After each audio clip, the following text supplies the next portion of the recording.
Good morning, good afternoon, good evening, Notre Dame fans. Whenever you are tuning in to this week's Notre Dame football show, whether it's live, watching back, listening to Pod Like a Champion on your podcast platforms, Tim and I are just very appreciative of you for making us a part of your day.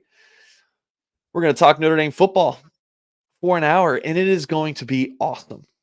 It's a bye week, Tim. The whole 2 bye weeks in a regular season schedule it's strange, but I love it personally. I love it. It I is love it. nice. The bye weeks are great for work, selfishly. But already got the weekend planned. Saturday's prepped, Sunday's prepped. Saturday's college football, yard work. Sunday hitting down to Boston. Oh yeah, this is gonna be a great weekend. Nice. What are you doing in Boston?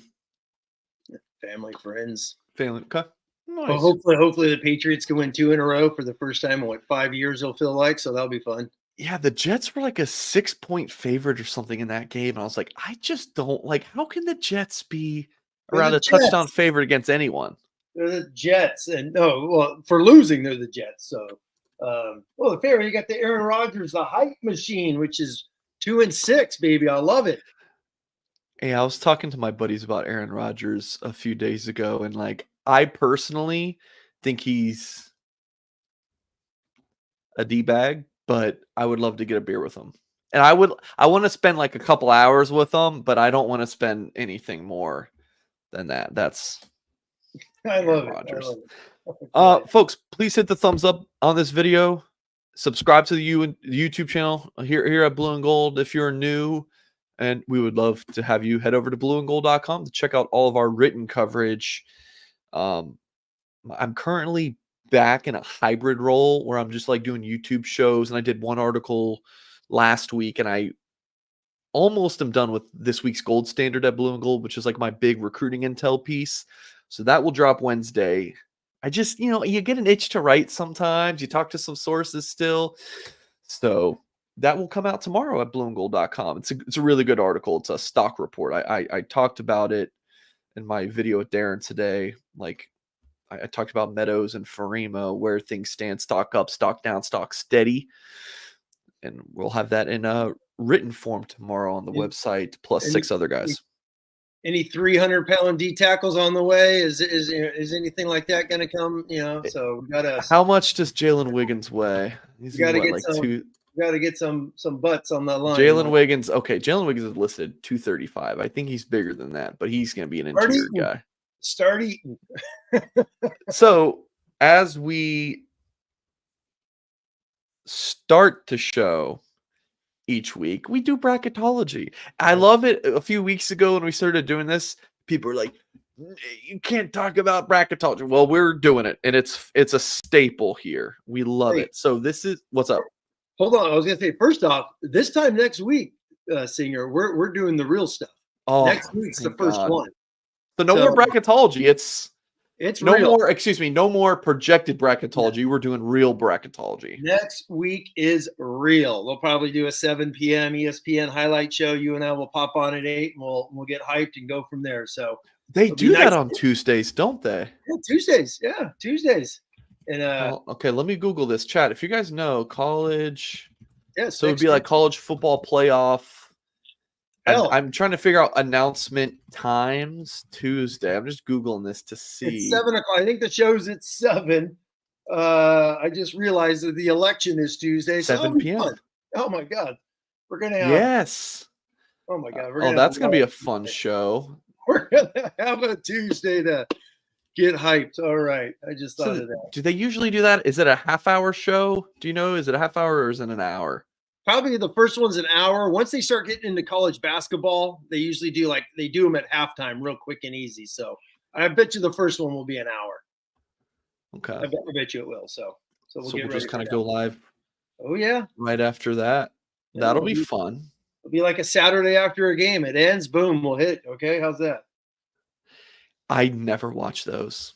I never do. I just follow it on Twitter. Exactly. I get the latest updates, see what it is. Well, we haven't cared the last few years, so who cares, right? We've been prepping for the mid bowls, but this year, oh hell yeah, man! That's it. Before we dive into that, that's. I mean, Freeman in year 3. We always talk about year 3. It's November, right? We're hitting November, and Notre Dame is alive and well, man. They are Nice. deep into this playoff, so it That's is real. that's pretty much that's the show. I titled it "We're Fighting Irish Football Stands During Bye Week," and then I threw Riley Leonard's name in the headline just for the algorithm. But yeah, that's the show. We're pretty much talking about it. So Tim, but real quick, favorite Halloween candy? Anything peanut butter and licorice. Okay. New England's interesting. Real quick, California red vines, all red vines, California.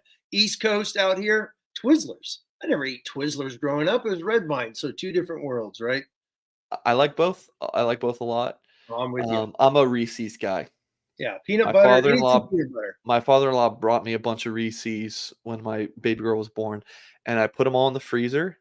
And then you unwrap them. They're not all mushy. They're firm but soft, and they're easy to eat. Oh man, frozen Reese's! I'm telling you, throw your Reese's right in. One of our favorite guys is firm but soft. I wonder if he's watching tonight. I wonder if firm but soft is watching. Yeah, one of the top guys. $100,000. Adam eats $100,000. That's like my grandfather in the 70s. What's he doing? $100,000. All right, bracketology via Andy Staples. The 8-9 Indiana, Ohio State. So he's got 3 Big Ten teams in there. Indiana, Ohio State. That's an interesting one. Indiana hosting the Buckeyes. Winner plays Oregon. So Big Ten versus Big Ten, playing the winner of a Big Ten.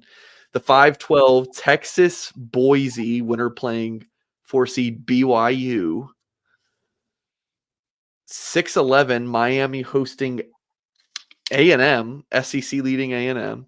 Winner plays number 3 Clemson. Just this whole thing about the 4 highest ranked conference champs getting the buys. It's like the 3 and 4, given how the ACC and Big 12 aren't great. It's just really interesting that your 5, 6, 7 teams are usually going to be better than your 3 and 4, at least this year. And then the 7-10 game. How about Penn State hosting Notre Dame? Winner goes to Athens. That would be Notre Dame playing at Penn State in December. That would be one heck of a game. I'm telling you, the Notre Dame game is going to be that Friday night. There's one game Friday. The other 3 are all on Saturday. So that would be a Friday night whiteout, Happy Valley craziness. 2 programs that don't like each other whatsoever. That is that would be now it's me personally, it's gonna be flipped.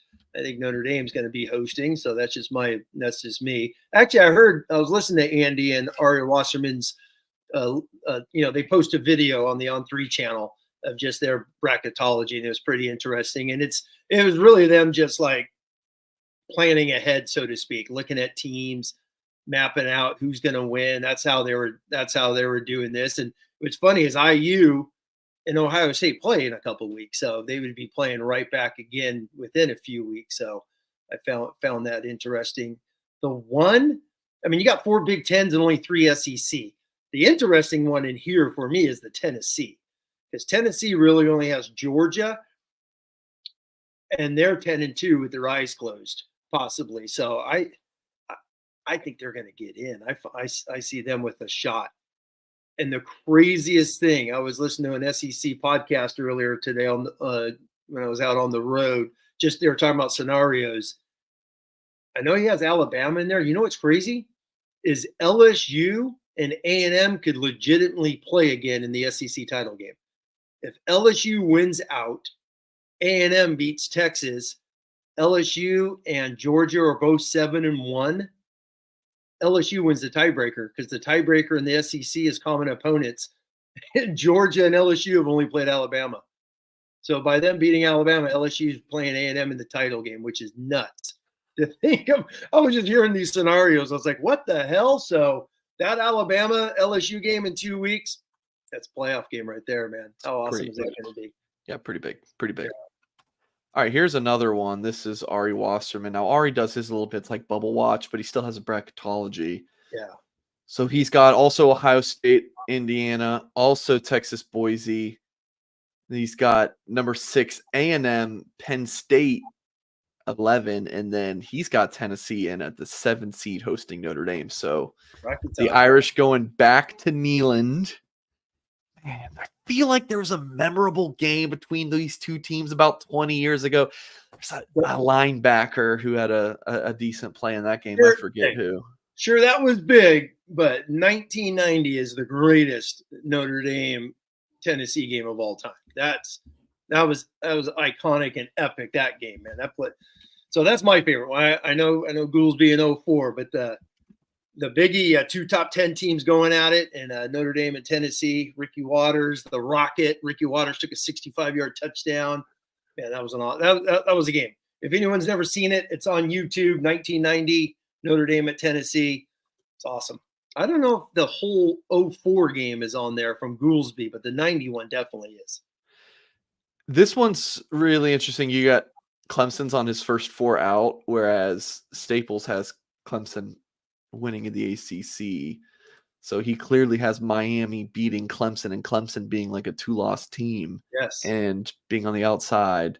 Bama in the first 4 out there for both guys too. So yeah, like Bama's probably going to end up, they already have what, 2 losses, right? It's the LSU Alabama game is a playoff game. Yeah. The loser's done. The winner legitimately has a shot at 10-2 to get in. So they're both still alive. I just wonder if there's any chance a 9-3 SEC team or Big Ten team could sneak in. It would be Big Ten, no, because you have 4 1-loss undefeated teams. Oregon undefeated, Indiana undefeated, Penn State undefeated, Ohio State. There's no way in hell there's a 3-loss team unless someone just falls off the face of the earth. And if that happens, someone will gobble it up. I've been looking at, it's what I do, Mike. I got no time late at night. So watching the Dodgers kick butt the last few games, getting ready for tonight. So, looking at some of these schedules, and yeah, in years past, there could be if there's a 3-loss team that's 3rd or 4th in the SEC, it's not going to happen this year. It's just way too hard, because if Texas falls off the face of the earth, Texas has a cupcake schedule. I'm sorry, Horka, if you're listening, they do. All they have is A&M left. Georgia's got the juggernaut. They still got to play Ole Miss and Tennessee. So they got those guys, and then I think they got UMass they'll destroy, and then Georgia Tech. So the loser of like an SEC championship game or a Big Ten champion, that is, if you lose that game, you're in. Yeah, you're still in, right? You're just going to be somewhere between 9 and 12. It's really the winner of that game 5, Mike. Gets the bye. Loser just sneaks. Like there's just no way. It's fun to look at. The easiest schedule on earth is Miami. They have played nobody. It's beyond bad. Where's my Miami hype? Miami has 0 ranked wins. 0. Hey, take it easy. They had 1 really big road win this year. Who? Miami? Exactly. Yeah, Miami had 1. They beat No. I'm talking about it was an in-state rivalry game. It was a really big deal.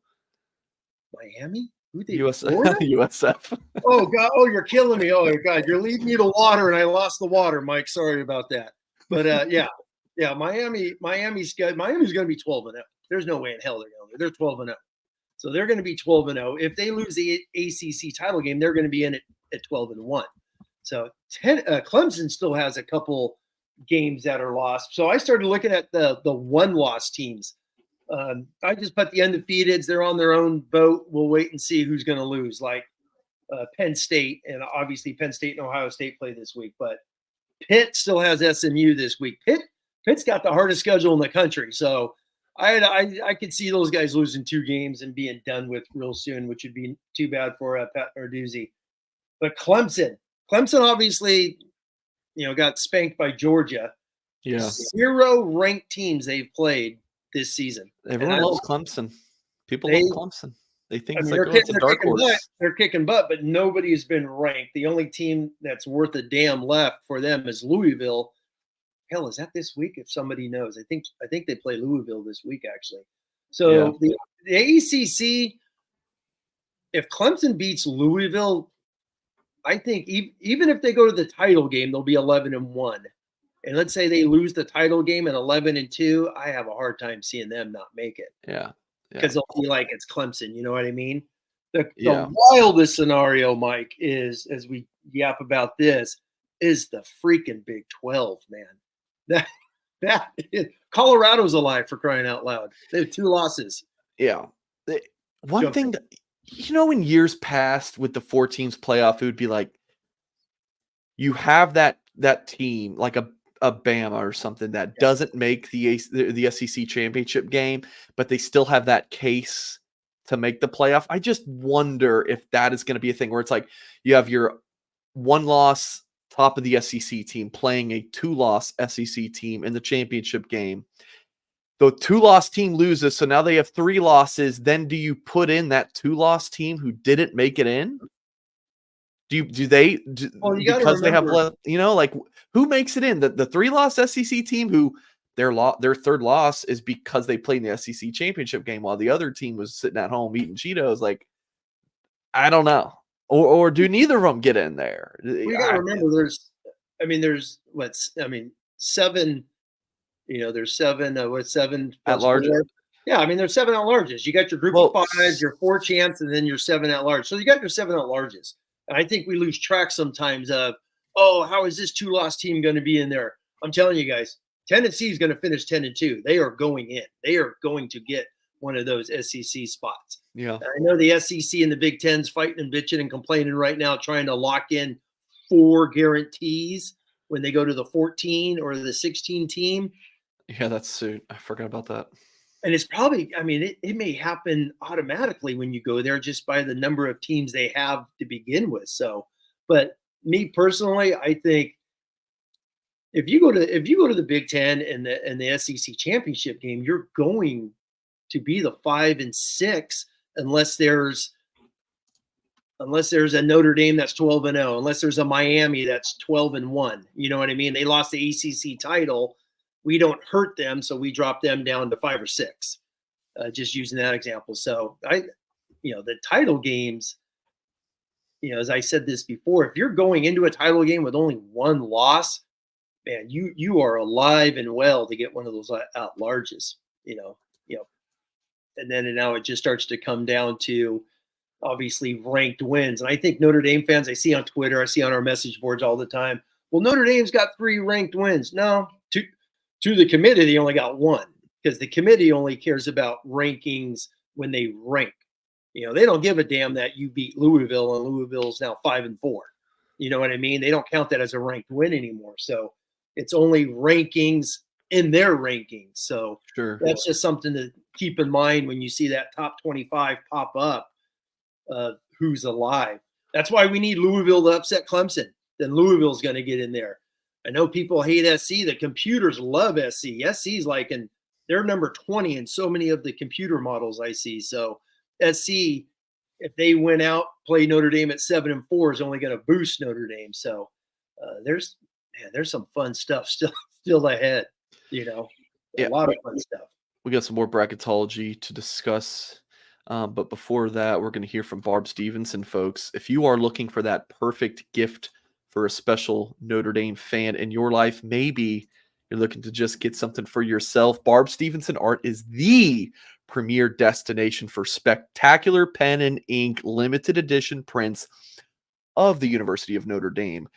Each scene is created from a series of photos personally taken by the artist of the most iconic buildings on campus. And what makes every print a unique and one-of-a-kind piece of art is the hand-painted metallic gold accents that Barb adds to each and every one. Explore the fabulous selection of prints on her website to discover the perfect piece that resonates with your love for Notre Dame. That website, you can see it on the screen for folks watching on YouTube, and I have it right below me here, barbstevenson.com. Listen, we have a lot of awesome advertisers at Blue and Gold, but Barb is the one that I'm like, we have to renew with Barb because this is just so unique. Like, where else are you getting this? Barb Stevenson stuff, absolutely fantastic. So let's look at for of her pieces in particular. The first one here, you have the iconic trio with three of the most loved iconic buildings on campus. You got the Basilica, the Golden Dome, and of course, Touchdown Jesus.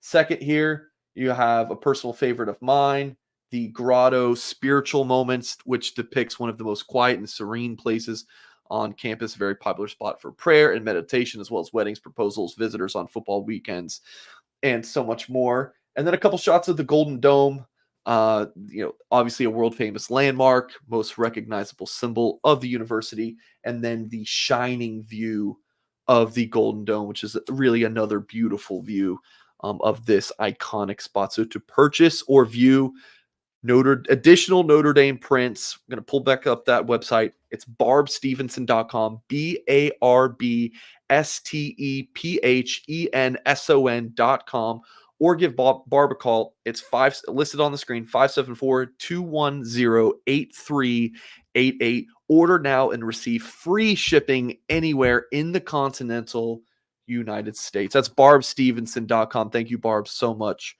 for sponsoring this week's Notre Dame football show.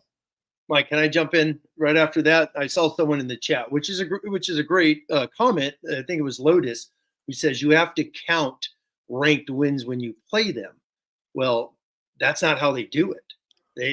The committee doesn't do it. Why does the committee care? Going back to Mike Singer, how the coaches voted on September 29th. They don't give a damn. What meaning does that have? Zero. Perfect example. I hate to pick on Horka. I got on Sobel before. Now I'm going to get Horka tonight, okay? I got speaking of that, how the hell is Mizzou still ranked, huh? Does Sobel know people in the AP? Is that what he does? And they're 25. Go figure. But anyway, the Fighting Horkas here, the Texas Longhorns, they have 3 ranked wins according to Lotus. They beat number 10 Michigan, who's now 5-3 and unranked. Number 18 Oklahoma, who's now 4-4 and unranked. Number 25 Vandy, who's now 5-3 and unranked. How do you count those? So technically, Texas has, as of right now, they have no ranked wins. When you look at their resume, yet they're ranked 6th, and then obviously Notre Dame is where they're at. Notre Dame has a top 10 win now when you count A&M as a top 10 team. So just a little context when you look at how, because I feel we have to start thinking how the committee is going to look at it. Yeah. So, and not what the AP and Mike's favorite coaches poll think. Listen, I don't love the coaches poll, but I just don't hate it as much as the AP poll, which I've changed on the AP poll because I got a generous invite by the AP to vote in it. So now I'm just kidding. That'd be nice. That'd be nice. Nah. Yeah. By the way, anyone that's been around the block a few years, I have zero trust in the coaches because Notre Dame beats Florida State and the coaches vote for Florida State. Someone still figured that out, right? In 1993. So how the hell do the coaches have any say when the team that beats a team, but I reward the team that lost? So that's why, screw them. That's why the poll is a collection of a handful of people. Yeah, I know. And it spits out the math. That's why it's the committee is people sitting in a room and they're picking, select spots. So it'll be interesting if they put an A&M over a Notre Dame at any point. We'll see. Yeah. We'll see. Yeah. Let me seriously, here's a quick 30 seconds. Excuse me. If they'll put A&M, over Notre Dame. Yeah. Now, if they win the SEC title, hell yeah. Because look if A&M wins the SEC title, that means they've beaten Texas. They're on upset alert this week. They're playing South Carolina at night in South Carolina. So that is going to be a crazy atmosphere. A&M pretty cool place. I went to Williams Place at night. So that's going to be prime time. So that's huge upset alert coming off the LSU comeback win. Beat Texas and then beat Georgia in the SEC title. Hell yeah, A&M might be, they may be the number 1 overall seed when it's all said and done if that happens. But real quick on Notre Dame, as we dive into this a little bit more, talking about the committee, because they use all these analytics. Notre Dame, as I said this last week, they are top 10 in like everything. The S&P Plus, which is an ESPN metric, 7th.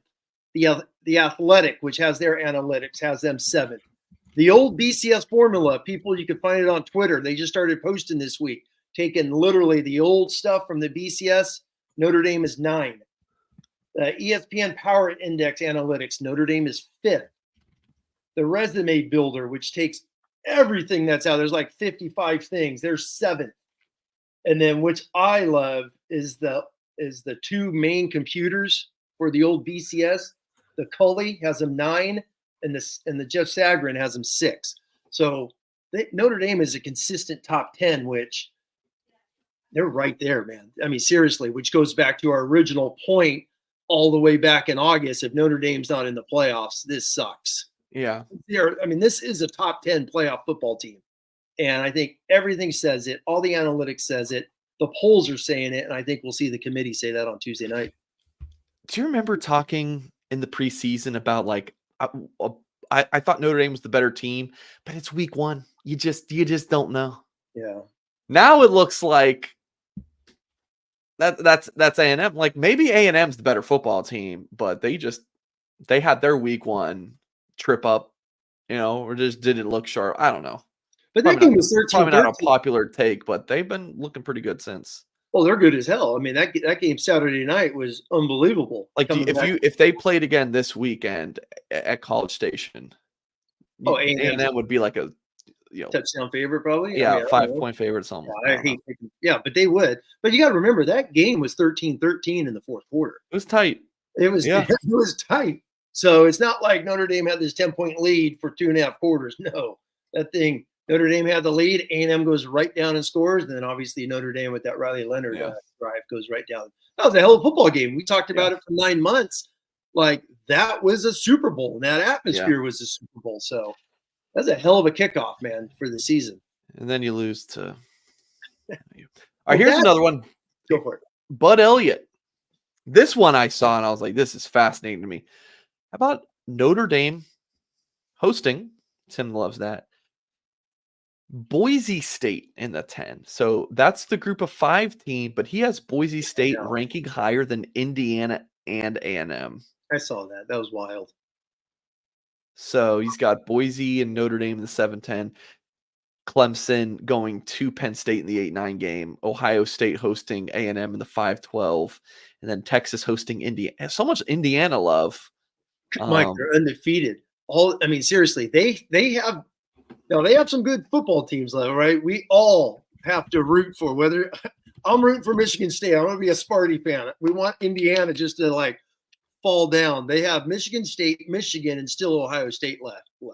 So, but if they're 11-1, they probably won't get into the, just assuming they lose to Ohio State, let's just say, and they're 11-1, they beat Michigan State. They won't get into the Big Ten title game, but they're in.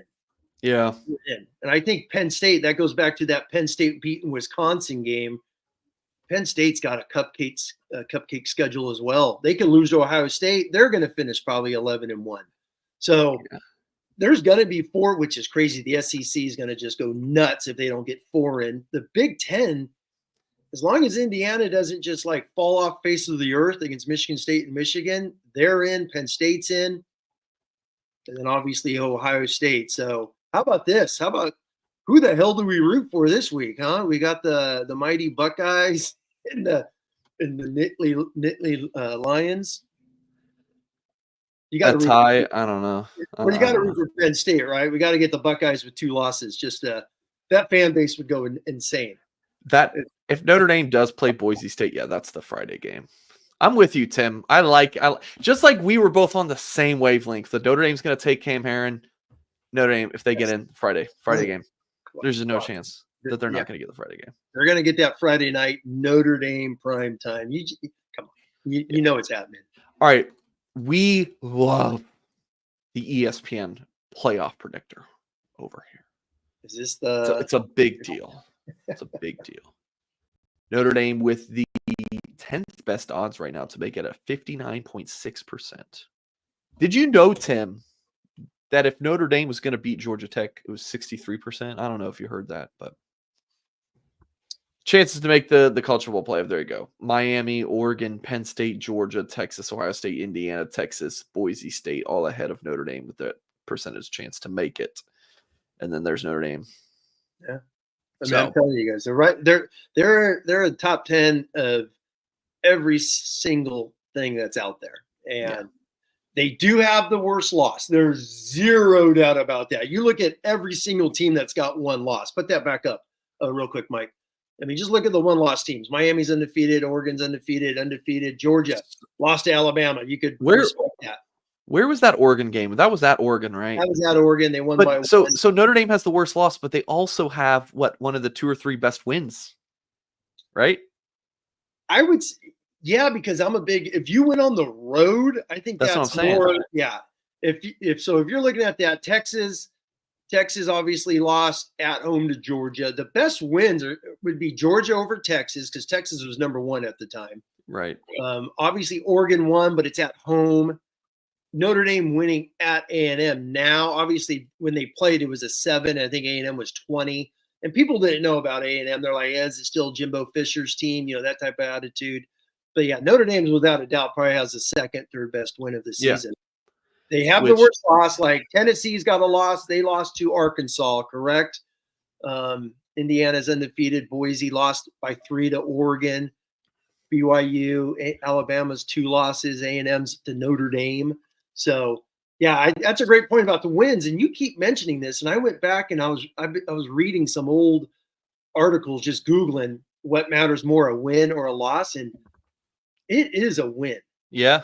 They value those big. That's why they like to look at the rankings as it is today. They don't give a damn about October 3rd. It's today. So that's why those rankings matter, and they look at your wins. Yeah. You lose to NIU, but you've proven since that you're a really good football team. You know, you hope that the committee looks more at the A&M win as a quality and more as the NIU game as a fluke, because clearly the NIU game was a fluke, but that doesn't excuse it. MB $2 super chat says, sorry, Singer, but time for Minchie has back up now. Hey, hold on. Let me get my 14 seconds. We've seen Angeli now, right, for the last 2 years as a backup. Can we see somebody else, please? If he's just going to stand back there, can we? I mean, seriously, I was thinking about this just the other day. I had no thought about it. It was a holding call. It was a defensive holding call. That's why he had to take the sack. You got to watch the All-22. He's gotten plenty of snaps. If Notre Dame goes out and boat races Virginia 49-12, you know what? Let someone else play a little bit in the fourth quarter. It's not Carr. He's playing DB for the scout team, so let Minchie do it, you know? Yeah, but I think you want to keep getting your backup more experience, right? Hand the ball off. I get it, but still, I don't know. But that's what I'm saying. We've seen him throw screens. We've seen him throw. But it's not about what we want. It's not about what we want. It doesn't matter what we want. It matters what the coaches think is best. Sure. Okay. I'm just saying. I like the comment. I like the $2 super chat. I agree. I would love to see Minchie play a whole fourth quarter, give him a couple series. I would love to see that. All right, MB. You really want to know why? Because Goolsby keeps hyping up 2 scrambles in the blue and gold game against some third string guy. Let's let Minchie play against some real guys. Okay, that's what I want to see. You know what I want to see, Tim? I want to see folks checking out Gametime.co, not .com. Don't you get it twisted. It's Gametime.co, a fast and easy way to buy tickets for sports, music, comedy, and theater near you with killer last-minute ticket deals. You don't got to get stressed out. You can go see Usher. Well, I guess this is actually tonight, so this has already happened. You could have gone and seen Usher at the United Center. You could have gone, or I guess that's tomorrow, go see the Chicago Bulls host my Orlando Magic. I try to watch the Magic games. There's too many sports. I can't follow it all. But just go. You gotta go check some of these people out, my Chicagoland folks. And Game Time is a super easy to manage website. Really cool features. You got Game Time picks that makes getting tickets to see your favorite teams play live even easier. It filters out the fluff to show you only incredible deals on great seats, so you don't have to waste time searching through thousands of ticket options. You got the all-in pricing. When you toggle this feature on, it shows you the total upfront with no surprise fees at checkout. You can get great seat, or you can get seat views to get a panoramic shot of your seat in the app before you purchase, and you'll get the lowest price guaranteed, or Gametime will credit you 110% of the difference. So take the guesswork out of buying tickets with Gametime. Download the app, create an account, and make sure you use the promo code ON3. That's on 3, ON3 for $20 off your first purchase. Terms apply. Again, create an account, redeem the code ON3 for $20 off. Download Gametime today. Last minute tickets, lowest price, guaranteed. Folks, hit the thumbs up on this video. Subscribe to the channel for more content if you have not done so yet. Jason, appreciate the sentiment, my friend. All right, Tim, I messed up today, and I didn't send Tim the outline for the show. I made it at 9 in the morning. Didn't send it to Tim until 7:53 p.m. We get busy. So that's my bad. No, I just forgot to hit send. So Horka did PFF grades for every Notre Dame player on offense and defense. Now, this is a premium article at On3. Don't tell Horka that I'm showing it to you guys on YouTube. So who's number 1 here? It says rank 2 and 3. Where's 1? Oh, that must be team rankings. Maybe he's second in team. You know what I mean? So the offensive guy. Okay, yeah. Oh, yeah. Thank you. I think Love's number 1 probably. Yeah, so. yeah. So very good to elite is 80 plus overall. You got Watts and Clark, 2 and 3. Watts, real quick. Watts up for the Thorpe Award today. It came out semifinalist for that. That's awesome. And Jordan Clark is. I know you and I have talked about him. He has just been flat out unbelievable this year. Unbelievable. What a steal to get him, and he has been a stud.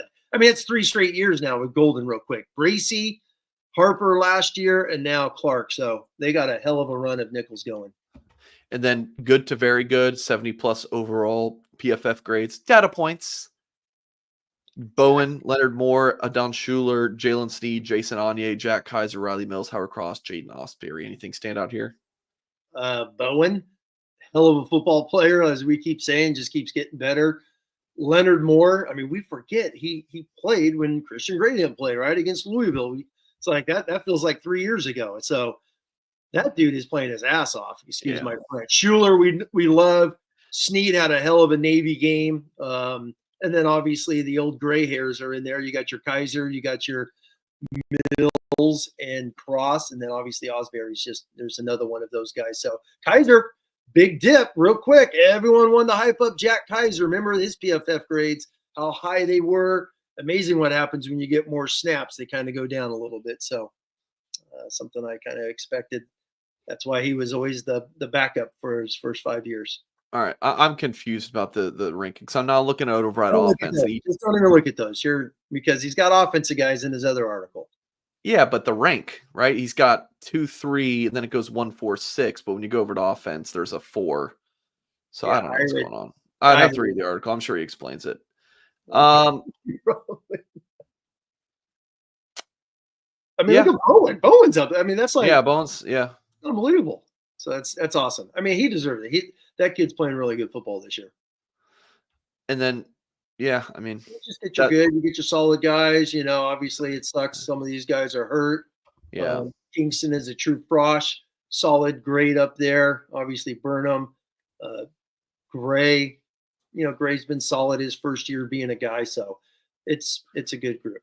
And then over to offense. This is what I'm talking about. So Riley Leonard's the 4 rank here, but on the defense article, it had Drake Bowen's ranked 4. So I don't know. Maybe they're tied, right? I don't know. But anyways, Jeremiah Love tops the offense, then Riley Leonard, and that 80 plus overall. So Leonard clearly. That's Joe Alt level. Yeah, that's Joe Alt level right there. So the good to very good. See, like the good to very good on defense had 1, 2, 3, 4, 5, 6, 7, 8, 9 guys. Offense just has 2. Price and Wagner, Tim. Look at Wagner. It's like his first year as a starter. I mean, I've been singing his praises. I keep going back. Remember, he's a sophomore. He's a third-year guy, redshirt soft. When you compare him to other guys in their third year, Emil Wagner grades higher than those guys. Right. I'm talking about Fisher and then Liam Eichenberg when looking at some a couple of the second round guys. So reading helps. So the skip in the ranks is due to not meeting snap minimum. So this is only of guys who had 100 snaps. So actually, when you go to the defense, Kennedy Urlacher has the highest single grade of all the Notre Dame defensive players, but he's only played 26 snaps. So that, all right, Horka, if you're listening back to this, I'm sure you've already texted me by now saying, Singer, just delete the whole column. Yeah, my bad, bro. I got you. See, I said Horka probably explained it. You just got to read. And then in the above average to good 60 plus overall is pretty much just the rest of the offense. Yeah, you got Billy. I mean, look at your two of your top 5 guys. What are 2 offensive linemen, and then obviously Rocco and Coogan, 2 guys that fought their way back in. Those are solid grades. Those are much higher grades than those guys had last year. So you got to think of that. Billy Schrauf's better than the 2 guards last year, which are Rocco and Pat. Rocco and Pat are much improved off of last year. So, which is funny because some out there are like complaining the offensive line coach isn't doing a good job yet. His guys are all over the place up here playing their butts off. So just something to think about when looking at Joe Rudolph and the bodies he's had, the lines he's had, the multiple combinations he's had. I think he's doing a hell of a job. All right, Tim. So kind of bouncing around, we're going to go back to big picture Notre Dame football talk. So Notre Dame at 7-1, and they have 4 games left. The season just started last week, Tim. I feel like it, and here we are, 4 games left plus playoff. FSU, the big home game. Man, what the hell was that? They're what, 1-7? 1-7, Mike. They're not good. They're already bowling eligible. How does Mike Norvell? I get it. They would have to pay him so much money, but he's still employed. They're paying him either way, but he's still employed. It's wild. And he signed an extension, correct? I didn't follow it. I think I've read that, correct? After last year. See if the staff can find out. Yeah, so he has a brand new extension. So as you have these up, as I chat with the chat guys and those watching back, as we love our ESPN numbers, right? They always a game win. Hold on, a game win. Go ahead. January 2024. So yeah, it's fresh. More than $10 million per year. Are you serious? 8-year contract extension. Damn, you got a Brian Kelly type. So they have to roll with him. Like, there's just no other. What are you going to do? I'll tell you what, man. These agents that are getting 10 years, ADs are idiots. How the hell are you signing a guy for 10 freaking years? In this day and age with portal and this and that and this, so hell no am I giving someone a 10-year contract. They have to. You have to roll with him. 8-year deal. That's like Lincoln Riley signed 10, right? Kelly got a 10. Fisher did the 10-year. All these 10-year extensions are like, are you kidding me?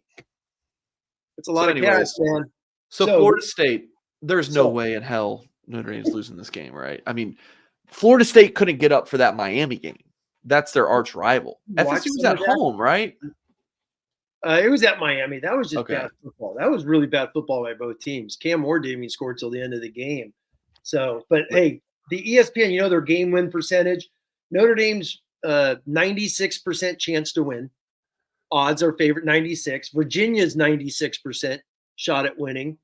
Army's 87, and then Southern Cal is 61. I looked this up today. So let's go game by game here. I guess Notre Dame lost to NIU, so never say never. But no way in hell Notre Dame loses to frickin' Florida State. They're awful. Virginia is a 4-4, middle of the road ACC team. I mean, Notre Dame's beat up on these teams, right? Your Purdue's, your Louisville's, your Georgia Tech. Notre Dame's they're gonna take care of Virginia unless they just fall asleep at the wheel, right? Yeah, and that's senior day, and they've been destroying ACC teams the last 3-4 years on it. No problem. Senior day, and then you got the 2 back-to-back road trips, which is awesome. Army and Yankee Stadium, I feel like it's going to be Navy 2.0. Maybe not as big of a score differential, but Army's they're going to. Notre Dame is good. And Notre Dame should beat. I'm just saying. Should beat Army 17 to 20 points. Like, I know Army's quarterback is like a Heisman contender or something, but they should. He's a touchdown freak. I mean, he's doing things no one's ever done at Army. And their defense, by the way, is like they're up there at Notre Dame level. Like obviously they played, their schedule is going in last week. Navy had a stronger schedule than Army. Okay. So that tells you a little bit about what Army's going to be playing when Notre Dame runs on. It's just athletes, man. Army's kicking butt, doing all the great things. But when you get I think that was a big thing. And their coach, Brian Newberry, the head coach at Navy, did you hear his press conference? I listened to his opening statement. He literally said our guys were just, the moment was too big for them because of the height, the ranking. It's Notre Dame. He basically said his guys wet the bed, man. They were so nervous and scared, and Notre Dame just steamrolled the shit out of them. Excuse my French. And they're like, hey, let's get the hell out of here. So Army may be a little different now that Navy's gone through it. You know what I mean? So, but when Notre Dame starts flying around with those guys on defense and Riley Leonard on offense, yeah, I'm with you. I think they're gonna take a 20+ point win in that game. And then it's USC.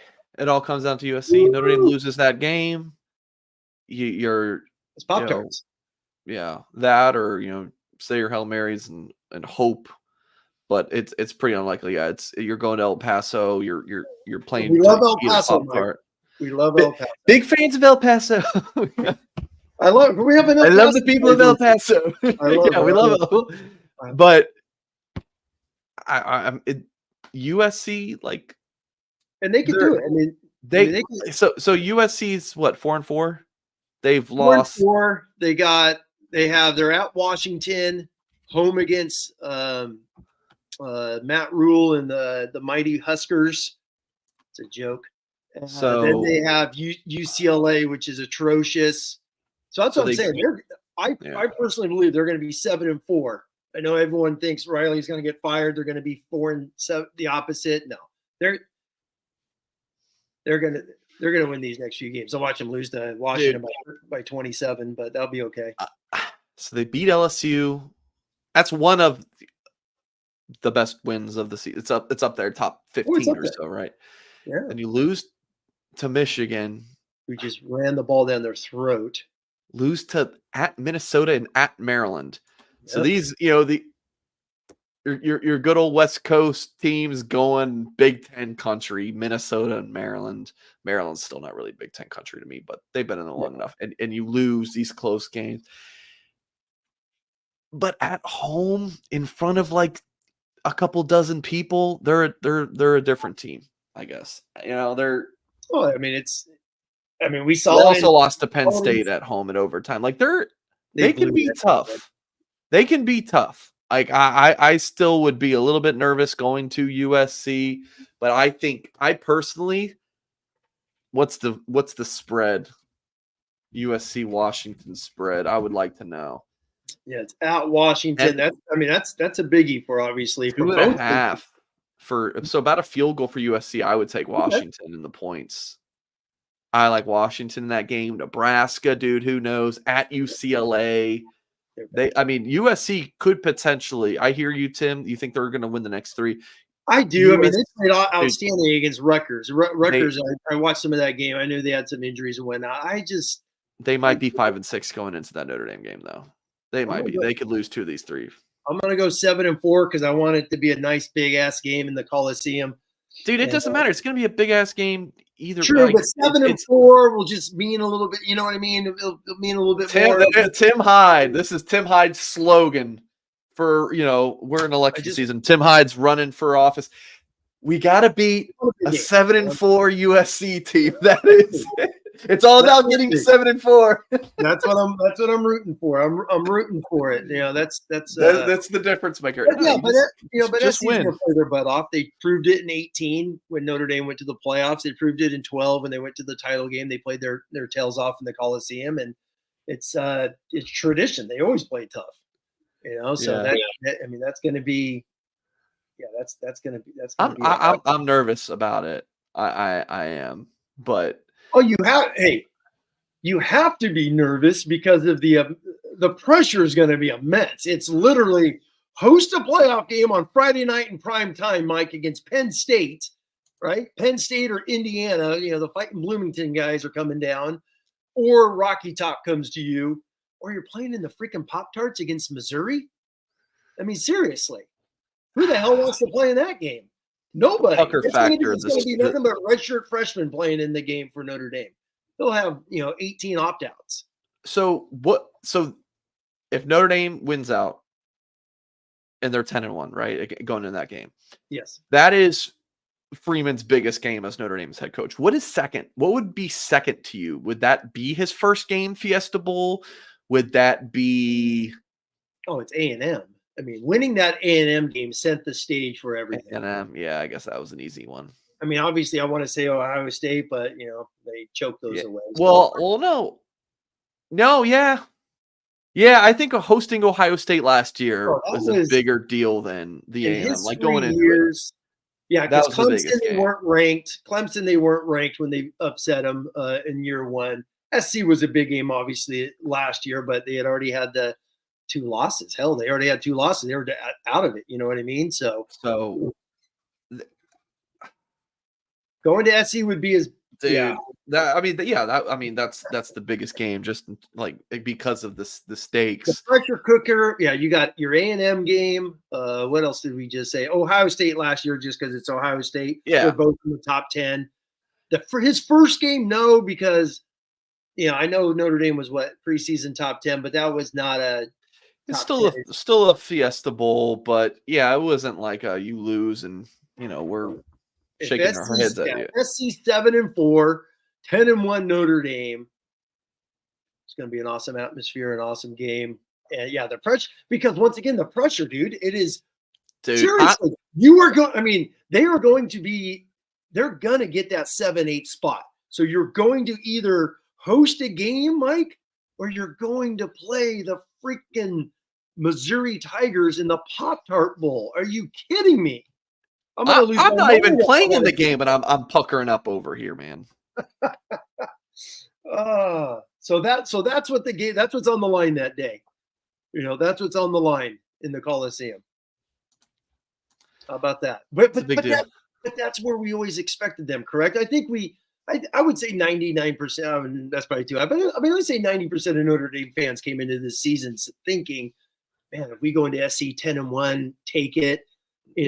Because the expectations, maybe you lose to Florida State, who was literally loaded to start, and then they've just fallen off the face of the earth. Right. But yes, that is. And winning at A&M was always going to be hard. So 10-1 going into Coliseum was kind of, that's probably the preseason projections, right? Sure. So they're right back where they were, which going back to the whole coaching staff, Marcus Freeman, year 3, I think it's a testament to this staff of just regrouping, rallying, and getting these guys to focus and not have another NIU. And I'm sure Freeman's tired of hearing about the Marshall. Going back to Stanford's first win against a Power 5 team in 13 months. You know what I mean? It's like, so he's really got these guys to regroup. Mills, Watts, the captains, Cross, all these old guys that came back. They're like, what the hell are we doing? We can't just walk up on a field and chill. So, and they've played their butts off since that game.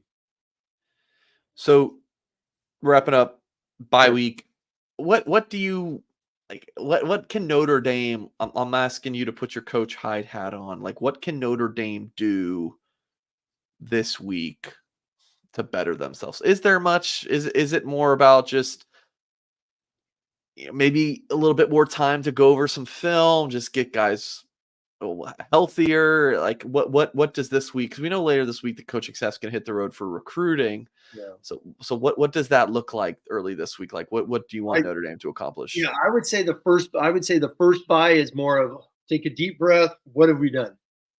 Analyze everything. What's the staff's doing again this week? Because they've just played 3 straight games.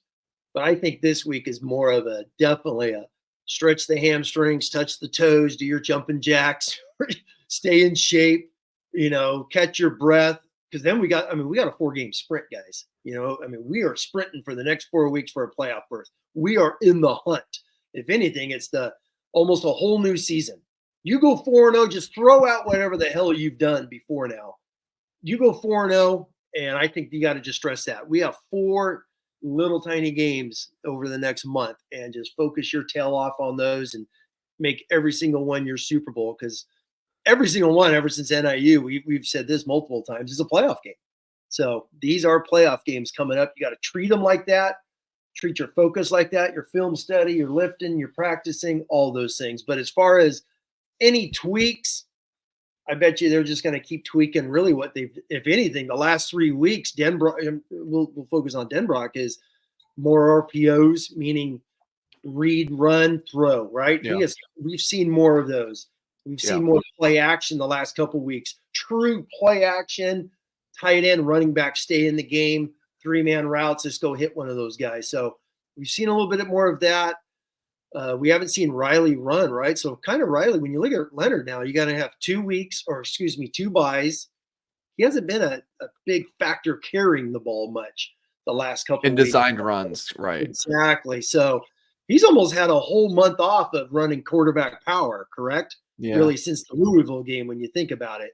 So I'm sure his body's rested, and it's a playoff run, man. It's exciting as hell to see Notre Dame there, because Notre Dame hasn't been there with Freeman the last couple of years. Now they're there. We're going into November. This is a legitimate top 10 football team that's right there, man. Just right there. I mean, you're going to host a freaking football game. Who in the hell thought that, Mike? Seriously. We did our NIU show. We're like, do we even want to do a show? And now here we are talking about hosting a playoff. Yeah. Well, a couple things that I'm thinking about as you're talking. One, thank God for the 12-team playoff. Because otherwise, the outlook is completely different. Now you're like, oh, maybe we can get a New Year's Six bowl. It's like, which really what this is anyway. You know what I mean? Outside of the buys, everyone's fighting for a New Year's Six game. Yeah, but if you win your New Year's Six game last year, okay, cool. But now you win your New Year's Six game, you get to play for, another one and maybe win the title. So that's great. The other thing I'm thinking of is if Riley Leonard